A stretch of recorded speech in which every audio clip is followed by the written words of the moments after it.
Hello बच्चों, welcome to all of you in the class 12 physics class. We are studying the electromagnetic wave and this is the third lecture.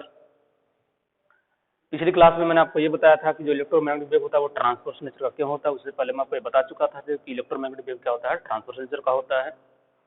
Transverse nature का इस वजह से होता है क्योंकि जो उसके अंदर वायरिंग इलेक्ट्रिक फील्ड और मैग्नेटिक फील्ड एग्जिस्ट कर रहे हैं वो वेव डायरेक्शन के परपेंडिकुलर ऑसिलेट करते हैं। जिस डायरेक्शन में वेव मूव करता है उस डायरेक्शन के परपेंडिकुलर क्या करते हैं, वो ऑसिलेट करते हैं। और आप ऑलरेडी ये जानते हो कि अगर जो मीडियम के पार्टिकल हैं वो डायरेक्शन ऑफ प्रोपगेशन के परपेंडिकुलर मूव करें तो इस तरह के वेव को हम क्या बोलते हैं, ट्रांसवर्स बोलते हैं। सिमिलरली हम ये बोल सकते हैं, इस लॉजिक से हम ये बोल सकते हैं कि जो इलेक्ट्रोमैग्नेटिक वेव होता है वो ट्रांसवर्स नेचर का होता है। साथ में मैंने आपको ये भी बताया था कि जो इलेक्ट्रोमैग्नेटिक वेव होता है उसमें इलेक्ट्रिक फील्ड और मैग्नेटिक फील्ड एक दूसरे के परपेंडिकुलर ही ऑसिलेट क्यों करते हैं। तो मैंने आपको इसके लिए दो एग्जांपल के थ्रू बताया था कि जब भी वायरिंग इलेक्ट्रिक फील्ड होगा वो वायरिंग मैग्नेटिक फील्ड को जनरेट करेगा और साथ में जब जनरेट करेगा तो वेव उसके परपेंडिकुलर ही क्या होगा, जनरेट होगा। साथ में इलेक्ट्रिक फील्ड के लिए भी एग्जांपल लिया था मैंने, वो कुछ कैपेसिटर वाला एग्जांपल, जिसके थ्रू मैंने आपको ये बताया था कि जब भी इलेक्ट्रिक फील्ड एग्जिस्ट करेगा वायरिंग इलेक्ट्रिक फील्ड, तो वायरिंग मैग्नेटिक फील्ड क्या करेगा, वो जनरेट करेगा। और थर्ड आइडिया जो मैंने आपको जाते जाते मैंने आपको बताया था कि अगर चार्ज पार्टिकल ऑसिलेशन में है तभी वो क्या करता है, इलेक्ट्रोमैग्नेटिक वेव प्रोड्यूस करता है। ठीक है, अगर चार्ज पार्टिकल ऑसिलेशन में नहीं होगा, ऑसिलेशन मींस एक्सेलरेशन में, चार्ज पार्टिकल जब भी, क्योंकि दोनों वर्ड इंटरचेंजेबल हैं, दोनों को आप यूज कर सकते हो कि जब भी अगर चार्ज पार्टिकल में ऑसिलेशन है दैट मींस वो एक्सेलरेशन में है, या फिर बोल सकते हैं अगर एक्सेलरेशन में है तो वो ऑसिलेशन में है। तो अगर चार्ज पार्टिकल क्या है, ऑसिलेशन में, तो हम बोल सकते हैं वो क्या है, एक्सेलरेशन में है। ठीक है, तो हम एक वर्ड यूज कर रहे हैं कि अगर चार्ज पार्टिकल ऑसिलेशन में होगा तो क्या होगा, वो इलेक्ट्रोमैग्नेटिक वेव प्रोड्यूस करेगा। इलेक्ट्रोमैग्नेटिक वेव प्रोड्यूस करने का मतलब ये है कि इलेक्ट्रिक फील्ड और मैग्नेटिक फील्ड क्या करेगा, जनरेट करेगा। ठीक है, तो आज इस बात को हम वेरीफाई करेंगे कि अगर चार्ज पार्टिकल ऑसिलेशन में है तो वो मैग्नेटिक फील्ड और इलेक्ट्रिक फील्ड को क्या करेगा, वेरिंग मैग्नेटिक फील्ड और वेरिंग इलेक्ट्रिक फील्ड को क्या करेगा, वो जनरेट करेगा। ठीक है, तो अगर हम प्रीवियस लेक्चर को हम समराइज करें, ठीक है, तो क्या हम लोग क्या लिख सकते हैं, क्या क्या स्टेटमेंट। पहला स्टेटमेंट तो ये लिख सकते हैं कि electromagnetic wave is transverse in nature because electric and magnetic fields are oscillating perpendicular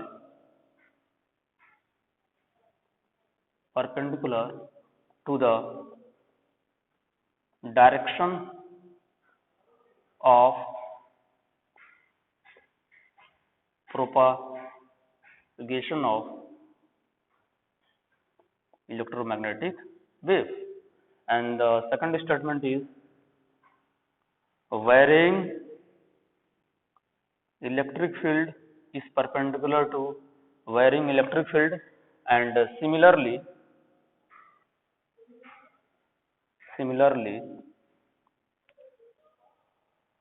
varying magnetic field will produce varying electric field which are perpendicular to each other. ठीक है, and third one, oscillating charge particle produces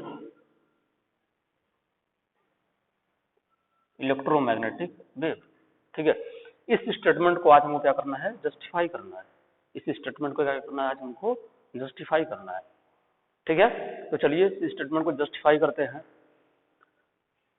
मैंने देखिए ये तो जरूर बता दिया था आपको कि अगर ऑसिलेटिंग चार्ज पार्टिकल होगा दैट मींस चार्ज पार्टिकल किस में है, एक्सेलरेशन में है। क्या है, एक्सेलरेशन में है। ठीक है, और मैक्सवेल के थ्योरी के अकॉर्डिंग अगर कोई भी चार्ज पार्टिकल क्या होगा, एक्सेलरेशन में होगा तो क्या करेगा, एनर्जी रेडिएट करेगा। क्या करेगा, एनर्जी रेडिएट करेगा, दैट मीन्स इलेक्ट्रिक फील्ड और मैग्नेटिक फील्ड जनरेट करेगा। ठीक है, इस बात को हमको समझना है। इसको समझने के लिए हमको कुछ एसी का कॉन्सेप्ट समझना पड़ेगा और ऑलरेडी हम लोग पढ़ चुके हैं। ठीक है, टर्म 1 में कि अब जब भी एलसी ऑसिलेशन होता है, क्या होता है, एलसी ऑसिलेशन होता है, तो एलसी ऑसिलेशन में एनर्जी ऑसिलेट करता है। क्या करता है, एनर्जी ऑसिलेट करता है। मतलब कि जो कैपेसिटर के पास जो एनर्जी है वो ऑसिलेट करते हुए इंडक्टर में स्टोर हो जाती है, फिर इंडक्टर से एनर्जी ऑसिलेट करते हुए कैपेसिटर में स्टोर हो जाती है, और ये प्रोसेस कॉन्टिन्यूसली क्या होता है, चलता रहता है। ठीक है, और यही वो कॉज है जहां से इलेक्ट्रोमैग्नेटिक फील्ड क्या होता है, इलेक्ट्रोमैग्नेटिक या फिर इलेक्ट्रिक फील्ड और मैग्नेटिक फील्ड क्या होता है, जनरेट होते हैं।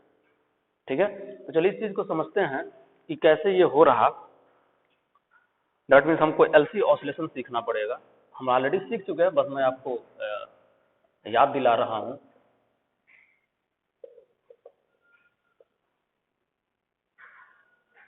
देखिए, कुछ इस तरह का सर्किट आपने देखा था एसी सर्किट में, अल्टरनेटिंग करंट वाले चैप्टर में, कि अगर ये हमारे पास एक कैपेसिटर सी है और ये इंडक्टर क्या है हमारे पास एल है। ठीक है, एक इंडक्टर जिसका इंडक्टेंस एल है, एक कैपेसिटर जिसका कैपेसिटेंस सी है, और इनिशियली हम मान लें कि ये जो हमारा कैपेसिटर है ये क्या है, फुल्ली चार्ज है। क्या है ये, फुल्ली चार्ज है। इसके पास क्यू चार्ज है, इसके पास प्लस क्यू चार्ज है, इसके पास माइनस क्यू चार्ज है। अब क्या हुआ, ये जो प्लेट है ये पॉजिटिव चार्ज है, ये plate negative charge, that means ये हायर पोटेंशियल पे है, ये लोअर पोटेंशियल में है। सॉरी, ये मैंने पॉजिटिव बना दिया। तो ये क्या है आपका हायर पोटेंशियल पे, ये क्या है आपका लोअर पोटेंशियल पे है। और अगर आप जानते हो कि अगर क्या है हायर पोटेंशियल लोअर पोटेंशियल है, तो जो करंट होता है वो हायर पोटेंशियल से लोअर पोटेंशियल की तरफ क्या होता है, फ्लो होता है। तो उस वजह से एक करंट इस डायरेक्शन में फ्लो होना स्टार्ट होगा। एक जो करंट है वो क्या होगा, इस डायरेक्शन में फ्लो होना स्टार्ट होगा। अब तो ये ऑलरेडी मैं आपको समझा चुका हूं कि ये जो आप गैप देख रहे हो, ये फ्री स्पेस, यहाँ भी करंट होगा, दैट इज डिस्प्लेसमेंट करंट। तो आप ये नहीं बोल सकते कि सर्किट हमारा इनकम्प्लीट है, ऐसा कुछ नहीं बोल सकते आप। यहाँ पे करंट फ्लो होगा ही होगा, तो हायर पोटेंशियल से लोअर पोटेंशियल की तरफ होगा। लेकिन जैसे ये फ्लो होना स्टार्ट होगा, तो ये जो हमारा इंडक्टर है, इंडक्टर क्या है, एक सोलेनॉइड है। क्या है, सोलेनॉइड। जैसे इसे करंट फ्लो होगा, तो करंट के फ्लो होने के साथ साथ इसमें मैग्नेटिक इफेक्ट भी आ जाएगा। करंट की वजह से क्या हो जाएगा, मैग्नेटिक फील्ड जनरेट हो जाएगा। और जैसे ही मैग्नेटिक फील्ड जनरेट होगा, ठीक है, तो मैग्नेटिक फील्ड क्या होगा, इस इंडक्टर से लिंक होगा, इस सोलेनॉइड से लिंक होगा। और जैसे ही मैग्नेटिक फील्ड सोलेनॉइड से लिंक होगा, ठीक है, तो फिर वहां पे फ्लक्स का कॉन्सेप्ट आ जाएगा। बात समझ पा रहे हो ना, क्योंकि एक पर्टिकुलर एरिया से मैग्नेटिक फील्ड पास करेगा, फिर फ्लक्स की कहानी आ जाएगी। और जैसे ही फ्लक्स इससे चेंज होगा तो ये अपोज करेगा, क्योंकि आप जानते हो, ठीक है, कोई भी डिवाइस ये नहीं चाहता कि उसके थ्रू, यानी कोई भी लूप या कंडक्टर ये नहीं चाहता, ठीक है, कि उसके थ्रू क्या हो, फ्लक्स का चेंज हो। फ्लक्स के चेंज को अपोज करता है अकॉर्डिंग टू लेंज लॉ। ठीक है, तो फ्लक्स के चेंज को क्या करेगा, अपोज करेगा। मास पर ना, तो होगा क्या कि इनिशियली तो करंट फ्लो होना स्टार्ट होगा, लेकिन जैसे जैसे करंट इस फ्लो होता जाएगा, अकॉर्डिंगली जो करंट का मैग्नीट्यूड है वो चेंज होता जाएगा, डिक्रीज, और क्लियर बोर्ड में क्या होता जाएगा, डिक्रीज होता जाएगा। ठीक है, उसका रीजन ये है कि ये अपोज करेगा उसको। क्या करेगा, अपोज, यानी मैग्नेटिक फील्ड को इंक्रीज होने देगा, फ्लक्स को डिक्रीज करेगा। पांच बार ना, तो टाइम के साथ साथ क्या होगा, ये जो करंट है ये स्टडी करंट ना होकर के ये क्या है, वेरिंग करंट हो जाएगा। क्या हो जाएगा, नॉन स्टडी करंट। और जैसे ही नॉन स्टडी करंट होगा, तो करंट के फ्लो होने का मतलब क्या है, चार्ज का फ्लो होना। ठीक है, तो चार्ज के फ्लो पे इफेक्ट आ जाएगा। चार्ज के फ्लो के इफेक्ट, मतलब चार्ज की वेलोसिटी पे क्या हो गई, इफेक्ट आई। चार्ज की वेलोसिटी की इफेक्ट आई, चार्ज की वेलोसिटी में चेंज आया। ठीक है, तो चार्ज की वेलोसिटी में चेंज आने का मतलब क्या हो गया, उसमें एक्सेलरेशन प्रोड्यूस हो गया। क्या हो गया, एक्सेलरेशन। और अगर एक्सेलरेशन प्रोड्यूस हुआ है तो फिर क्या होगा, यहाँ पे इलेक्ट्रिक फील्ड और मैग्नेटिक फील्ड जनरेट होने हैं अकॉर्डिंग टू मैक्सवेल थियरी। ठीक है, क्योंकि मैक्सवेल ये बात बहुत पहले बोल दिए थे कि अगर कोई चार्ज पार्टिकल क्या है, एक्सेलरेटेड है, तो चार्ज पार्टिकल से क्या होगा, इलेक्ट्रिक फील्ड और मैग्नेटिक फील्ड जनरेट होगा। आपने ये चीज एटम चैप्टर में भी देखा था। ठीक है, मैक्सवेल के थियरी के अकॉर्डिंग 4 का जो मॉडल था, प्लेनेटरी मॉडल, इलेक्ट्रॉन क्या कर रहा है, रिवॉल्व कर रहा है। ठीक है, तो बाद में फिर उसके पीछे एक लॉजिक आया, अगर ऐसा कर रहा है तो मैक्सवेल थियरी के अकॉर्डिंग क्या होगा, वो धीरे धीरे अपनी एनर्जी लूज करता जाएगा, और एक टाइम ऐसा आएगा कि वो चार्ज पार्टिकल क्या हो जाएगा, न्यूक्लियस से कोलैप्स हो जाएगा और एटम का एग्जिस्टेंस खत्म हो जाएगा।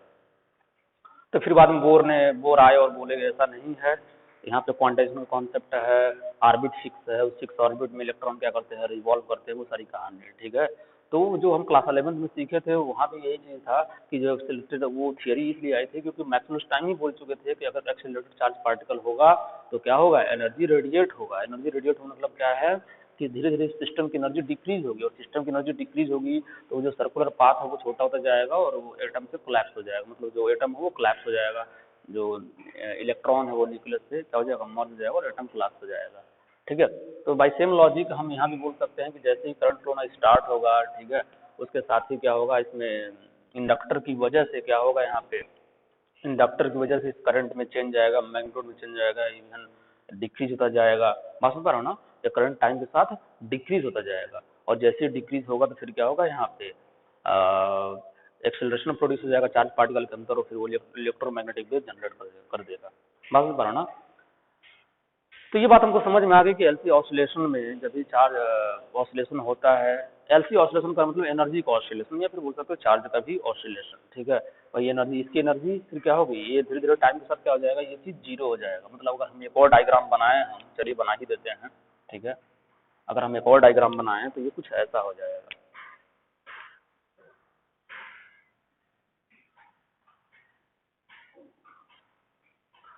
जो कैपेसिटर है ये डिस्चार्ज हो चुका होगा, क्या हो चुका है, इसको बोलते हैं charging discharging of capacitor through inductor. ठीक है, इंडक्टर फिर क्या हो रहा है, चार्जिंग डिस्चार्जिंग हो रहा है इसका।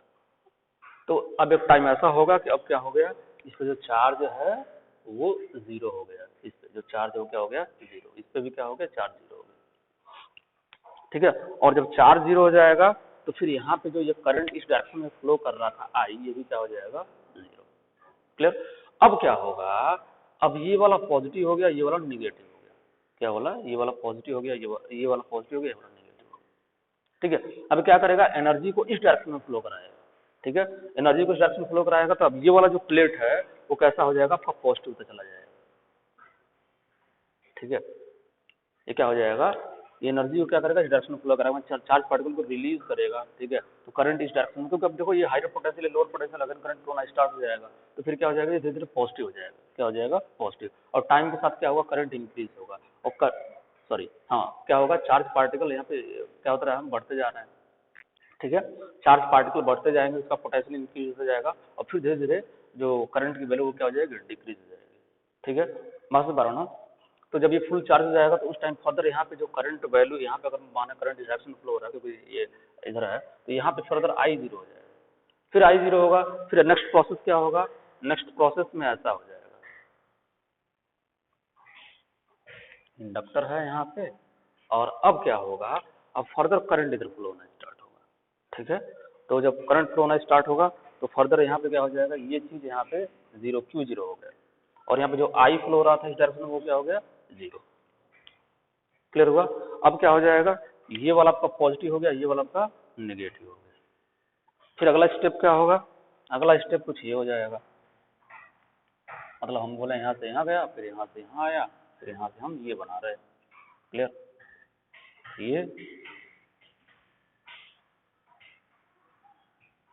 ये अब क्या होगा, अब ये वाला फर्दर इसको चार्ज करेगा। क्या करेगा, फर्दर चार्ज करेगा। ये फुल चार्ज हो गया, और फुल चार्ज होने के बाद फिर फर्दर यहाँ पे आई क्या हो जाएगा, जीरो। क्या हो गया, आई आपका जीरो हो गया। तो पहले मैक्सिमम था तो फिर करंट डायरेक्शन में फ्लो होना स्टार्ट हुआ। ठीक है, फिर जीरो हो गया अगले स्टेप में। ठीक है, तब इसके बाद फुल एनर्जी हो गई। फर्दर क्या हुआ, जब फुल एनर्जी हो गई तो इसने क्या किया, सॉरी कहाँ से कहाँ बना दिया मैंने, हाँ, ये इसने क्या कर दिया, इस पे जो करंट फ्लो होना स्टार्ट हुआ यहाँ से, यहाँ से क्या हुआ, ये होगा। ठीक, ये फुल चार्ज हो गया। फुल चार्ज होने के बाद इसने इस डायरेक्शन में करंट फ्लो होना स्टार्ट किया। ठीक है, तो ये जो करंट का डायरेक्शन है, हाँ यही होगा। उसके बाद फिर जो चार्ज पार्टिकल जब फुल चार्ज हो चुका था तो करंट डायरेक्शन फ्लो धीरे धीरे जीरो हो गया। ठीक है, फिर क्या हुआ, ये इस डायरेक्शन में, ये आपका पॉजिटिव, ये निगेटिव, तो फिर से ये करंट फ्लो डायरेक्शन फ्लो हुआ स्टार्ट हुआ, तो ये पॉजिटिव हो गया, ये निगेटिव हो गया फुल्ली। तो ये देखिए, ये सिचुएशन क्या हो गया, सेम हो गया। यही प्रोसेस कॉन्टिन्यूसली चलता रहेगा। इसी को बोलते हैं चार्ज पार्टिकल क्या हो रहा है, ऑसिलेशन हो रहा है। क्या हो रहा है, चार्ज पार्टिकल का ऑसिलेशन। क्लियर। तो अगर हम इसका ग्राफ ड्रॉ करें, क्या ड्रॉ करें, ग्राफ। ठीक है, तो वहां से कुछ चीजें क्लियर होंगी। और देखिए यहाँ पे और क्या क्या हो रहा है, थोड़ा और चर्चा करते हैं इसके बारे में।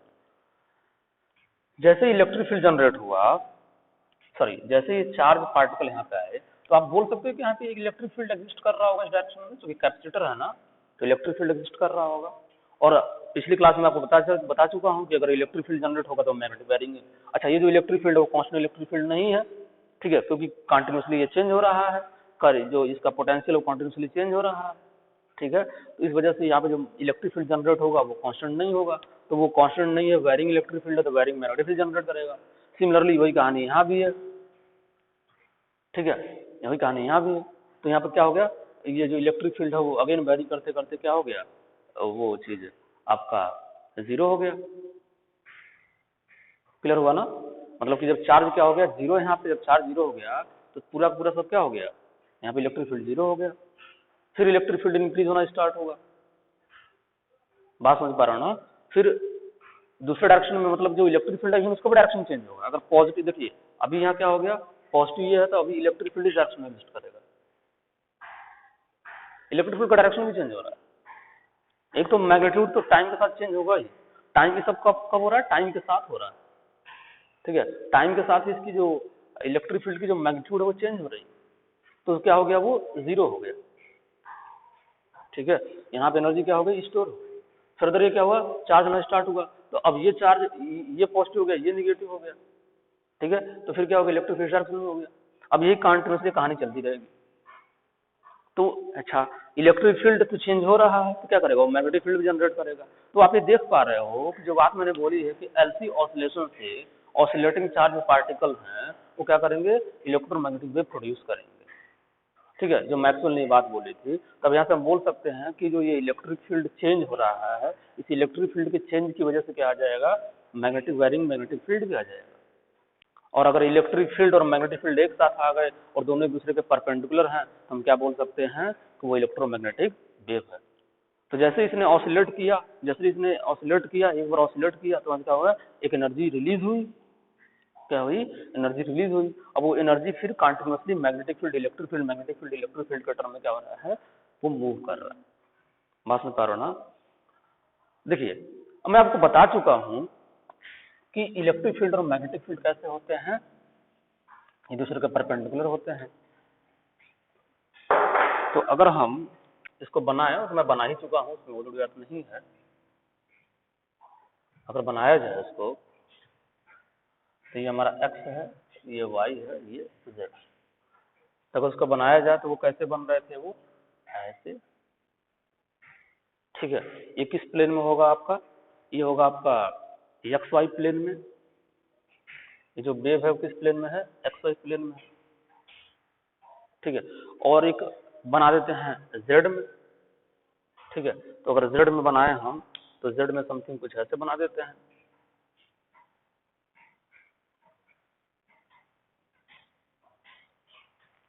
ठीक है। ये जेड में हमारा, मतलब ये एक्स जेड में है। जो ये रेड वाला है, जो ये रेड वाला है आपका,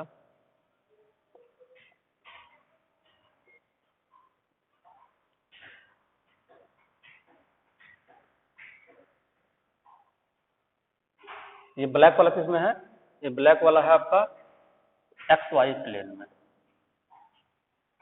ठीक है। और रेड वाला किस प्लेन में है, ये रेड वाला है आपका एक्स जेड प्लेन में, एक्स जेड प्लेन। क्लियर हुआ। अगर आप देखें तो ये दोनों दूसरे के परपेंडिकुलर होंगे। ये बनाने का मतलब ये है कि ये देखिए वैरी कर रहा है इलेक्ट्रिक, ठीक है। सिमिलरली यहाँ पे मैग्नेटिक फील्ड भी क्या करेगा, वैरी करेगा। तो आपको थोड़ा सा फील आ रहा होगा कैसे, मतलब इस डायग्राम से इलेक्ट्रिक फील्ड और मैग्नेटिक फील्ड क्या है, परपेंडिकुलर। अब इस ग्राफ को हम यहाँ से भी समझ सकते हैं, जो ग्राफ बना हुआ है ना, इस ग्राफ को हम यहाँ से समझ सकते हैं। अगर आप देखिए इनिशियली, तो इनिशियली जो इलेक्ट्रिक फील्ड था मैक्सिमम था, इनिशियली देखा जाए तो इलेक्ट्रिक फील्ड क्या था, मैक्सिमम। अगर हम स्टार्ट यहाँ से करें, भाई नो डाउट पीछे भी कहानी चल रही होगी, ठीक है। तो अगर हम स्टार्ट यहाँ से करें, अगर यहाँ से स्टार्ट करें हम, तो इलेक्ट्रिक फील्ड पहले मैक्सिमम था, तो इलेक्ट्रिक फील्ड मैक्सिमम, फिर उसका मैग्नीट्यूड धीरे धीरे डिक्रीज होना स्टार्ट हुआ। तो इसका जो मैग्नीट्यूड है, देखिए इस इलेक्ट्रिक फील्ड का मैग्नीट्यूड धीरे धीरे क्या हुआ, डिक्रीज होना स्टार्ट हो गया। एक टाइम पे जो इलेक्ट्रिक फील्ड है, जब चार्ज जीरो हो गया, तो ये इलेक्ट्रिक फील्ड क्या हो गया, देखिए यहाँ पे जीरो हो गया। फिर इलेक्ट्रिक फील्ड अपोजिट डायरेक्शन में इंक्रीज होना स्टार्ट हुआ, इलेक्ट्रिक फील्ड अपोजिट डायरेक्शन में इंक्रीज होना स्टार्ट हुआ। तो धीरे धीरे अपोजिट डायरेक्शन में, देखिए ये डायरेक्शन पॉजिटिव वाई में है, ठीक है, ये निगेटिव वाई में है, ठीक है। तो क्या हुआ, निगेटिव वाई में धीरे धीरे इंक्रीज होना स्टार्ट हुआ मैक्सिमम, फिर उसी डायरेक्शन में फिर क्या हुआ, वो जीरो होना स्टार्ट हो गया, ठीक है। तो फर्दर डिक्रीज होकर के जीरो होना स्टार्ट हो गया, जीरो हो गया। फिर क्या हुआ, वो फिर पॉजिटिव डायरेक्शन में इंक्रीज होना स्टार्ट हो गया, पॉजिटिव डायरेक्शन में क्या हो गया, इंक्रीज होना स्टार्ट हो गया। और सिमिलरली जब ये इलेक्ट्रिक फील्ड और मैग्नेटिक फील्ड आ रहा, सॉरी, जब ये इलेक्ट्रिक फील्ड इंक्रीज हो रहा होगा तो उसी के साथ साथ क्या हो रहा होगा, मैग्नेटिक फील्ड भी क्या हो रहा होगा, इंक्रीज हो रहा होगा, मतलब कि चेंज हो रहा होगा, मैग्नेटिक फील्ड भी क्या हो रहा होगा, चेंज हो रहा होगा। बात समझ पा रहा ना। तो आप ये देख रहे हैं कि जो अच्छा यही तो इलेक्ट्रोमैग्नेटिक वेव है, क्या है ये, इलेक्ट्रोमैग्नेटिक वेव है। तो अगर आप देख रहे हो कि जो एलसी ऑसिलेशन है उसको मैंने एज इट इज ग्राफ पे रिप्रेजेंट कर दिया, और इस ग्राफ में क्या है, इलेक्ट्रिक फील्ड और मैग्नेटिक फील्ड क्या है, परपेंडिकुलर है, and this represent the direction of propagation of wave, that is हम उसको वेव वेलोसिटी बोल सकते हैं। This is the direction of V, कि जो ये हमारा इलेक्ट्रिक फील्ड है और ये हमारा मैग्नेटिक फील्ड है, ये दोनों दूसरे के परपेंडिकुलर हैं, और डायरेक्शन ऑफ प्रोपगेशन क्या है, अगेन परपेंडिकुलर है। बात समझ पा रहे हो ना।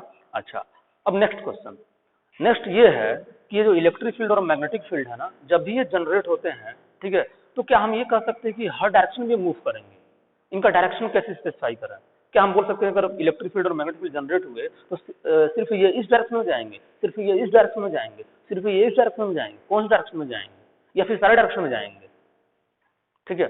तो ऐसा नहीं है, इसको अगर हम बात करें डायरेक्शन ऑफ इलेक्ट्रोमैग्नेटिक वेव का, ठीक है, डायरेक्शन ऑफ इलेक्ट्रोमैग्नेटिक वेव, तो जो डायरेक्शन ऑफ इलेक्ट्रोमैग्नेटिक वेव होता है ना, वो दिया जाता है आपका ई क्रॉस बी से, इसे दिया जाता है ई क्रॉस बी से। जो इलेक्ट्रिक फील्ड और मैग्नेटिक फील्ड है उनका क्रॉस प्रोडक्ट ले लीजिए। अच्छा, क्रॉस प्रोडक्ट में क्या होता है, ऑर्डर मैटर करता है, तो आप बी क्रॉस ई और ई क्रॉस बी दोनों डिफरेंट होगा, ई क्रॉस बी और बी क्रॉस ई क्या होगा, डिफरेंट होगा। सो जो आपका लॉजिक है वो ये होना चाहिए कि ई को पहले लें और बी को बाद में लें, ई क्रॉस बी।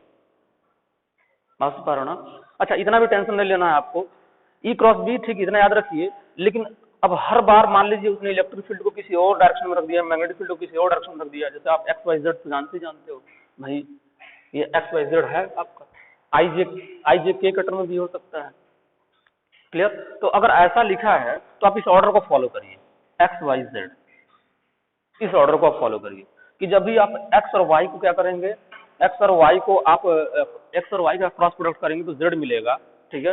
वाई और जेड का क्रॉस प्रोडक्ट करेंगे तो एक्स मिलेगा, ठीक है। फिर जेड और एक्स को क्रॉस प्रोडक्ट करेंगे तो वाई मिलेगा। मैं समझ पा रहा ना, क्लियर हुआ। तो या फिर आप इसको वेव के टर्म में रिप्रेजेंट कर सकते हैं, किसके टर्म में, वेव के टर्म में रिप्रेजेंट कर सकते हैं, क्लियर। तो इस ऑर्डर को आप फॉलो करेंगे तो डायरेक्शन ऑफ इलेक्ट्रोमैग्नेटिक वेव क्या हो जाएगा, आपको मिल जाएगा, क्लियर हुआ। तो आप ये नहीं बोल सकते कि जो इलेक्ट्रिक फील्ड और मैग्नेटिक फील्ड है, ठीक है, जब वो जनरेट होंगे तो केवल और केवल सॉरी वो हमेशा हर डायरेक्शन में जाएंगे। आप बोल सकते हो केवल और केवल एक पर्टिकुलर डायरेक्शन में जाएगा, वो पर्टिकुलर डायरेक्शन कैसे डिसाइड होगा, ई क्रॉस बी से, किसे डिसाइड होगा, ई क्रॉस बी से, ठीक है। ई और बी का क्रॉस प्रोडक्ट लीजिए, ठीक है, और वहां से क्या हो जाएगा, आपका डायरेक्शन पता लग जाएगा, क्लियर हुआ। आज के लेक्चर में हम लोग इतना ही रहने देते हैं, और नेक्स्ट लेक्चर में हम लोग ये सीखेंगे कि इस इलेक्ट्रोमैग्नेटिक वेव का इक्वेशन कैसे लिखा है, ठीक है। इस इलेक्ट्रोमैग्नेटिक वेव का भी तो कुछ इक्वेशन होता होगा, जैसे आपने क्लास 11 में वेव पढ़ा था, ठीक है, तो उसका कुछ इक्वेशन था। सिमिलरली इस इलेक्ट्रोमैग्नेटिक वेव का भी तो कुछ इक्वेशन होता होगा। तो इस इलेक्ट्रोमैग्नेटिक वेव का भी क्या करना हमको, इक्वेशन सीखना है। क्या सीखना है, इक्वेशन राइट करना है। अब इलेक्ट्रिक फील्ड कुछ और इक्वेशन होगा, मैग्नेटिक फील्ड कुछ और इक्वेशन होगा, ठीक है। साथ में इस वेव वेलोसिटी की बात करेंगे, वो सारी चर्चा हम नेक्स्ट क्लास में करेंगे। तो आज के लिए हम लोग इतना ही रहने देते हैं, नेक्स्ट लेक्चर में फिर हम लोग इसके बारे में बात करते हैं। Okay, thank you.